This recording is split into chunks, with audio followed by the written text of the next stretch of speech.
Jim Schultz here for Calculated Risk, and don't forget, before we get started, the best ways you can help us are by liking the video or subscribing to the channel. Both of those things really help us out a lot. So one of the things that you guys see us do all the time on the network is rolling our positions. I mean, we're rolling up, we're rolling down, we're rolling out, we're rolling in. This is a very common tactic that we like to deploy to maneuver around the management of our positions.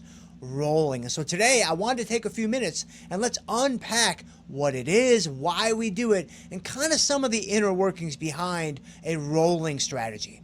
Okay, so let's start simple. What is a roll? It's actually very, very straightforward. All you're doing is you're closing your current position, you're picking it up, you're moving it out to a later cycle, and you're reestablishing oftentimes the exact same position, or maybe something that is slightly different. So all you're doing is picking it up, moving it out, and dropping it back down. That is a roll. Now, sometimes when we roll a position, we may do it inside the same expiration cycle. So like with the strangle that we're going to talk about here in a couple of minutes, we may not necessarily be moving it out to a later expiration cycle. But most of the time, when you hear us use the term roll, we are referring to moving it out in time and adding days to expiration to the trade. But understand, there are times too where we do roll within a given expiration cycle. All we're doing is we're changing the dynamics of the strategy slightly to kind of maintain the same spirit, but adjust it so that the risk parameters are a little bit more to our liking. But when it comes to rolling out in time specifically, this can be really advantageous to us because, again, remember, what are we doing? Right? What are we doing on the Tasty Network? We're trying to manage our winners. We're trying to engage with high probability trades. So when the market gives us something that works out, we want to close that. We want to close it. We want to be done with it. We want to make sure it's economically significant, of course, but we don't want to stay in the trade too long. But by rolling out in time and giving trades extended duration, we are able to kind of give those losers a chance to come back to us, which doesn't mean it's always going to work. It doesn't mean that every losing trade is going to come back to you, but it does give the losing trades, the ones that don't work, a little bit more time to work out. We just want to tap into the natural ebb and flow of the marketplace. We just want to tap into kind of the natural back and forth nature of the market, which doesn't mean that every red trade is going to turn green. It doesn't mean that every losing trade is going to be a scratch, but it does mean that when things don't work out, we have some things that we can do.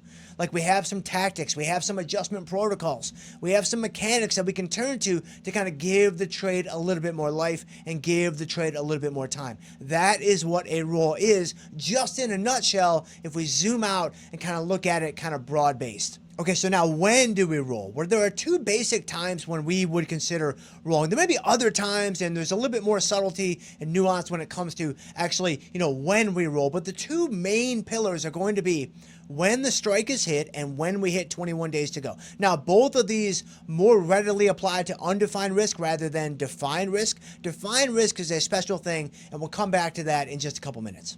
But let's talk about when the strike is hit with an undefined risk position. So we sell a put or we sell a strangle, it doesn't matter. These are two great examples.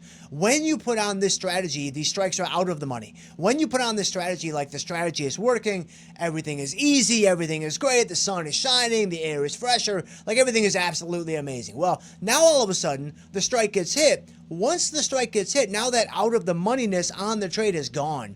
Now that out of the moneyness, that buffer that you had has now been evaporated. Which that means that now the strike is getting close to, the strategy is getting close to being in the money. So now we're in a situation where, we've chewed through our buffer, we don't have any wiggle room left, and the strike might be in the money, which isn't necessarily a death sentence. It doesn't necessarily mean this is going to be a losing trade, but it does begin to change the risk parameters of the position rather significantly. Case in point, your directional bias is now going to start to grow.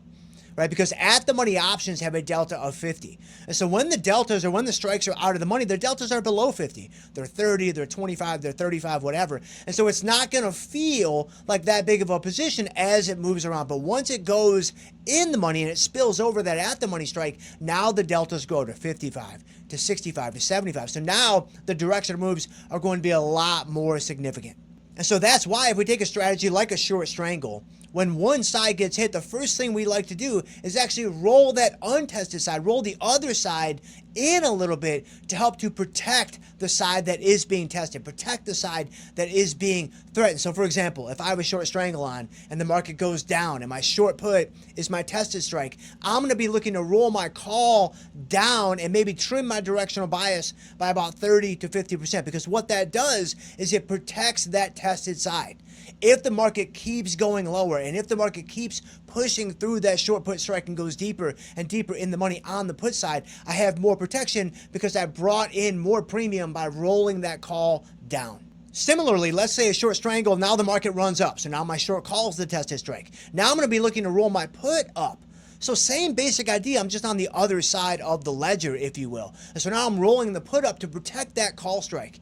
I want to protect against the runaway move higher. I want to protect against, the market running up through that short call strike and it going deeper and deeper in the money on the call side. And so maybe I roll the put up and trim my directional bias by 30 to 50%. What I'm doing is I'm bringing in more credit. I'm controlling my directional bias on that tested side, and I'm actually improving my break-even point on the tested side. And then even with the strategy as simple as something like a short put, now I only have one leg, so I'm not going to be rolling the untested side because there is no untested side. There's only one single side. And if that side gets tested, it is both the tested side and the untested side at the same time. And so what I might do is if that strike is tested, maybe now I just roll out in time. Maybe now I use my rolling mechanics, my rolling tactic to just add duration to the trade. That's going to slow down my Greeks. That's going to improve my break-even point. And it's just going to give me more time and extended duration in the trade. And so when it comes to a short put where the strike is tested, rolling out is typically going to be the first line of defense. You can add a short call and trim the directional bias, but that's kind of a separate project for maybe another time because that's a little bit more involved. And so that sounds like it could be theoretically, hypothetically, a future calculated risk. So you've got to stay tuned for that guy. But also, when it comes to a short strangle or a short put or really any undefined risk strategy, once we get to 21 days to go, we also are going to be looking to roll out in time. And the reason for this is pretty simple. Once you get within the last couple of weeks before expiration, so anywhere between 14 and 21 is probably a fine time to roll. The gamma on the position is naturally going to be increasing.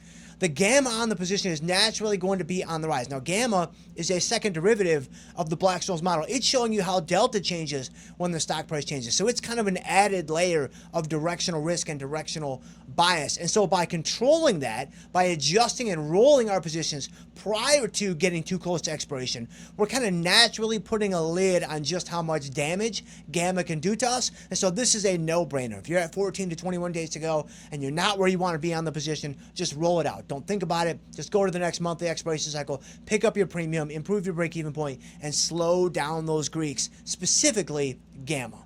The key thing we want to remember when it comes to rolling, 99 times out of 100, 98 times out of 100, we want to be rolling for a credit. Because when we roll for a net credit, we improve our basis. We widen our break-even points. Now, this doesn't mean that you can't ever roll for a debit, but you just have to understand what you're signing up for. You just have to understand that when you do roll for a debit, you are worsening your basis.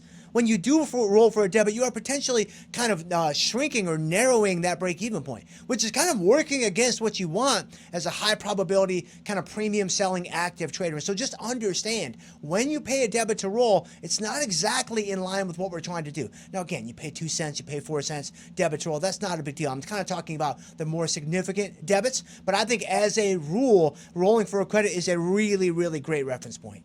Now, this is really easy to do with undefined risk because when you roll out into the future, you're capturing more extrinsic value, so you're pretty much always going to be able to roll for a credit. But with defined risk, so vertical spreads, iron condors, you can't always roll for a credit. And the times when you do want to roll, when the trade is in the money or it's underwater, it's not going to be a credit to roll. It's going to be a debit to roll. That additional time is going to cost you something. And so when it comes to defined risk, a lot of times you just have to control your size on entry and be ready to hold that thing to the very end if that's what it comes to. Don't expect to be able to adjust. Don't expect to be able to roll out for a credit. If you get to 21 days to go and you can do it, then that's fine. But chances are you're not going to be able to do it. So when you trade something like a vertical, like an iron condor, something defined risk like a butterfly, just be ready to hold that thing all the way to the end and don't expect to be able to roll for a credit. If you can, that's great, but I would not bank on it. So rolling is not a magic wand. It's not a get out of jail free card. It's not going to turn every loser back into a winner, and it's not going to give you a 100% hit rate. But it is a nice tool to have in the toolbox to allow us to lean into the probabilities, to allow us to soften the Greek exposure, to allow us to widen out our break-even points, to allow us to improve our basis and kind of slow down that gamma risk that is notoriously on the rise as we get closer to expiration. So again, it's just a tool in the toolbox, and this is why we roll, and this is when we roll. I hope that makes sense, and I'll see you guys in the next video.